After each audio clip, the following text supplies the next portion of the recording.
नमस्कार, आप देख रहे हैं द भारत खबर। मैं हूं आपके साथ परवेश। शुरुआत करते हैं दिल्ली की 10 बड़ी खबरों की।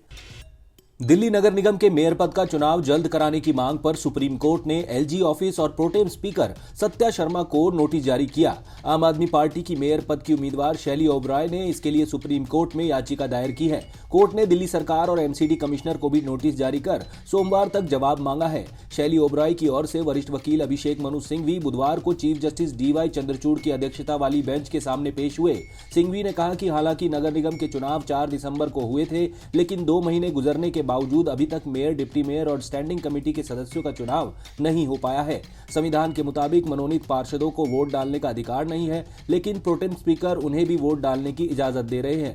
अभिषेक मनु सिंघवी ने यह भी दलील दी कि pro tem speaker Satya Sharma mayor, deputy mayor और स्टैंडिंग कमेटी के सदस्यों का एक साथ चुनाव कराना चाहती है। ये असंवैधानिक है। पहले मेयर पद पर चुनाव हो, उसके बाद उनकी अध्यक्षता में डिप्टी मेयर और स्टैंडिंग कमेटी के सदस्यों का चुनाव होना चाहिए। आप नेता शैली ओबराय की ओर से दायर याचिका में मांग की गई है कि सत्या शर्मा को प्रोटेम स्पीकर के पद से हटाया जाए। 1 हफ्ते के अंदर एमसीडी की मीटिंग बुलाई जाए और जब तक मेयर पद पर चुनाव न हो जाए तब तक सदन स्थगित न किया जाए। डिप्टी मेयर और स्टैंडिंग कमेटी के सदस्यों के चुनाव मेयर की अध्यक्षता में हो और मनोनीत पार्षदों को वोटिंग का अधिकार न दिया जाए।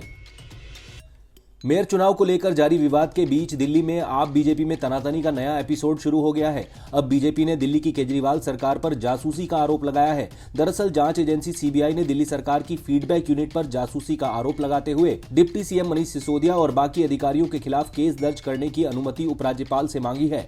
इस मामले में एलजी ने गृह मंत्रालय और वित्त मंत्रालय को फाइल भेजी है। बीजेपी सांसद मनोज तिवारी ने आरोप लगाया कि आप छिपकर बातें सुन रही है, दिल्ली की फीडबैक यूनिट जासूसी कर रही है। उधर आम आदमी पार्टी ने इन आरोपों को फर्जी बताया। आपने कहा कि ये सभी आरोप राजनीति से प्रेरित हैं। दरअसल दिल्ली सरकार ने 2015 में फीडबैक यूनिट का गठन किया था।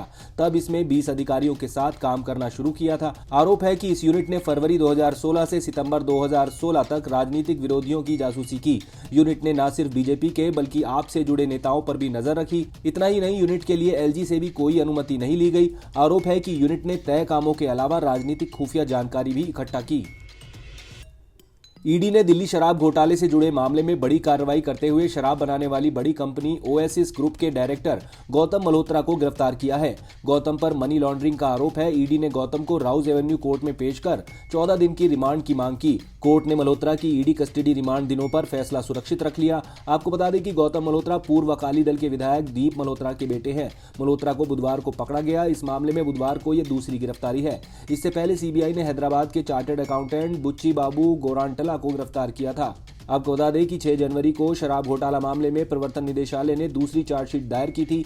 ईडी ने यह चार्जशीट राउज एवेन्यू कोर्ट में दाखिल की थी। दूसरी चार्जशीट में ईडी ने 12 आरोपी बनाए थे।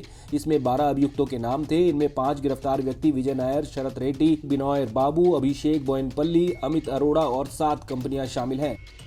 दिल्ली में बड़े पैमाने पर वाहन चालक ट्रैफिक नियमों की अवहेलना करते हैं। ये अंदाजा इसी बात से लगाया जा सकता है कि दिल्ली में 1,79,00,000 से ज्यादा चालान लंबित हैं। अब ऐसे मामलों को निपटाने के लिए दिल्ली में लोक अदालत का आयोजन हो रहा है। दरअसल दिल्ली में लंबित ट्रैफिक चालान के लिए फिर लोक अदालत लगेगी। आने वाली 11 फरवरी को दिल्ली में सभी जिला अदालतों में नेशनल लोक अदालत का आयोजन होगा और इस दौरान चालान और नोटिस का निपटारा किया जाएगा। जानकारी के मुताबिक 11 फरवरी को 144 लोक अदालतें लगेंगी और हर लोक अदालत में 1000 चालान का निपटारा होगा।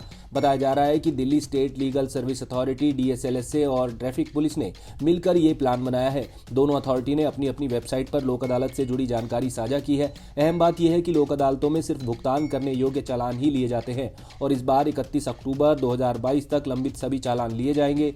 ऐसे चालान नहीं लिए जाएंगे जो कोर्ट में भेजे जा चुके हैं या फिर वर्चुअल कोर्ट से रेगुलर कोर्ट में ट्रांसफर हो चुके हैं। साथ ही वर्चुअल ट्रैफिक कोर्ट पोर्टल पर विवादित चालान का भी लोक अदालत में भुगतान नहीं होगा। दिल्ली पुलिस साइबर सेल ने ऑनलाइन नौकरी तलाश करने वाले हजारों बेरोजगारों को जिगोलो और एस्कॉर्ट सर्विस में नौकरी देने का झांसा देकर ठगी करने वाले गैंग का खुलासा किया है। पुलिस ने जयपुर राजस्थान से गैंग के 2 जालसाजों को गिरफ्तार किया है। गिरफ्तार एक आरोपी लोगों को फंसाने के लिए महिला एनआरआई ग्राहक बनकर बातचीत करता था। पुलिस ने आरोपी के पास से 4 smartphone, 1 laptop, 1 desktop, 11 bank account, 21 ATM card और बाकी सामान बरामद किया है। गैंग देश भर में 4000 से ज्यादा लोगों से लाखों रुपए की ठगी कर चुके हैं। गिरफ्तार आरोपियों की पहचान जयपुर राजस्थान निवासी कुलदीप सिंह चरण और श्यामलाल के रूप में हुई है। कुलदीप 8वीं पास है, जबकि श्यामलाल ने बीएड की पढ़ाई की है। श्यामलाल हिंदी और अंग्रेजी बोलने में माहिर है, साथ ही वो महिलाओं की आवाज में बात कर लेता है। पुलिस अधिकारियों ने बताया कि नरेला निवासी एक युवक ने साइबर क्राइम रिपोर्टिंग पोर्टल पर ठगी की शिकायत दर्ज की। उसने बताया वो गूगल पर ऑनलाइन नौकरी की तलाश कर रहा था। इसी दौरान वो एक वेबसाइट पर गया। वेबसाइट पर दिए मोबाइल नंबर पर उसने संपर्क किया। आरोपियों ने नौकरी देने की बात कहकर उससे रजिस्ट्रेशन फीस के नाम पर 2499 रुपए मांगे। रुपए देने पर उसे एक पहचान पत्र व्हाट्सएप पर भेजा गया। उसके बाद उससे अग्रिम commission 40% massage kit, passport charge और होटल बुकिंग चार्ज के नाम पर रुपए की मांग की। इन मदों में उससे 39,190 रुपए ले लिए गए, लेकिन इसे कोई काम नहीं मिला। दिल्ली सरकार ने दिल्ली पुलिस के शहीद एएसआई शंभू दयाल के परिवार को बुधवार को 1 करोड़ रुपए की सम्मान राशि दी। इस मौके पर खुद दिल्ली के मुख्यमंत्री अरविंद केजरीवाल एएसआई शंभू दयाल के घर पहुंचे और उनके परिवार को सम्मान राशि दी। मुख्यमंत्री अरविंद केजरीवाल ने कहा कि दिल्ली पुलिस के एएसआई शहीद शंभू दयाल की बहादुरी पर पूरी दिल्ली और देश को गर्व है। उन्होंने कहा कि शंभू दयाल जी के परिवार का ध्यान रखना अब हमारी जिम्मेदारी है। उन्होंने कहा कि आज ऐसे बहुत कम ऑफिसर देखने को मिलते हैं जो जनता, समाज और देश की सुरक्षा के लिए अपनी जान तक दांव पर लगा देते हैं। ऐसे ऑफिसर्स में शामिल शंभू दयाल पर भी पूरी दिल्ली और पूरे देश को गर्व है। उनकी जान की कोई कीमत नहीं लगाई जा सकती। वो अपने परिवार के लिए बहुत प्यारे थे और ऐसे वीर पुरुष देश के लिए भी संपत्ति हैं। मुख्यमंत्री अरविंद केजरीवाल ने यमुना सफाई परियोजना के संदर्भ में सीवरेज ढांचे की स्थिति की समीक्षा की है। बैठक में सीएम अरविंद केजरीवाल ने कहा कि पूरी दिल्ली को सीवर नेटवर्क से जोड़ना हमारी प्राथमिकताओं में शामिल है, ताकि यमुना में जरा भी गंदा पानी गिरने न पाए और यमुना को जल्द से जल्द साफ किया जा सके। उन्होंने कहा कि हर घर को सीवर कनेक्शन, यमुना सफाई कार्य योजना और हर घर को साफ पानी मुहैया कराने के प्रोजेक्ट की अब हर 15 दिन में समीक्षा की जाएगी। दिल्ली में सीवेज का 100% उपचार सुनिश्चित करने के लिए दिल्ली सरकार ने सीवेज ट्रीटमेंट क्षमता बढ़ाने को लेकर 4 फोकस क्षेत्रों की पहचान की है।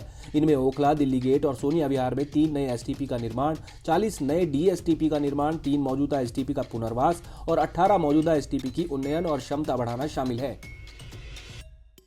केजरीवाल सरकार पूरी दिल्ली में नालों की टैपिंग पर भी तेजी से काम कर रही है। इस परियोजना में बारापुला नाला, महारानी बाग नाला और मोरीगेट नाला जैसे प्रमुख नालों की टैपिंग के साथ साथ नजफगढ़, शादरा और बाकी बड़े नालों में गिरने वाले दिल्ली के 76 छोटे नालों की टैपिंग भी शामिल है। बारापुला नाला, महारानी बाग नाला और मोरीगेट नाले की टैपिंग में कुल 48 एमजीडी सीवेज को नवीनतम मानकों के अनुसार साफ किया जाएगा। 76 छोटे नालों की टैपिंग करके 242 एमजीडी सीवेज को साफ किया जाएगा। दिल्ली एम्स में इलाज करवाने आ रहे मरीजों को आईसीयू बेड के लिए परेशान नहीं होना पड़ेगा।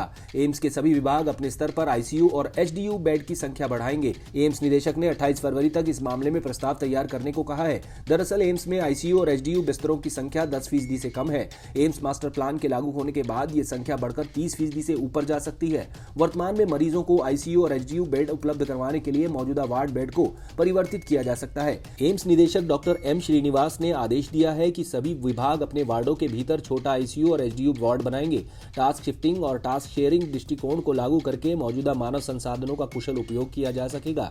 इनकी मदद से क्रिटिकल केयर में प्रशिक्षित मानव संसाधनों के पूल का विस्तार करने में भी मदद मिलेगी। साथ ही रोजगार के अवसर भी बढ़ेंगे। वित्त वर्ष 2023-24 के लिए विभाग के बजट में इसे प्रोजेक्ट करके आवश्यकता के अनुसार मौजूदा चिकित्सा उपकरणों का अधिकतम उपयोग और नए चिकित्सा उपकरणों की खरीद की जाएगी। ऑक्सीजन बेड की संख्या बढ़ाई जाएगी। साथ ही अतिरिक्त ऑक्सीजन वैक्यूम वायु बिंदु का भी विस्तार किया जाएगा। राजधानी दिल्ली को जल्दी लगभग 250 टन कबाड़ से बनी डायनासोर की मूर्तियों वाला एक थीम पार्क मिलेगा।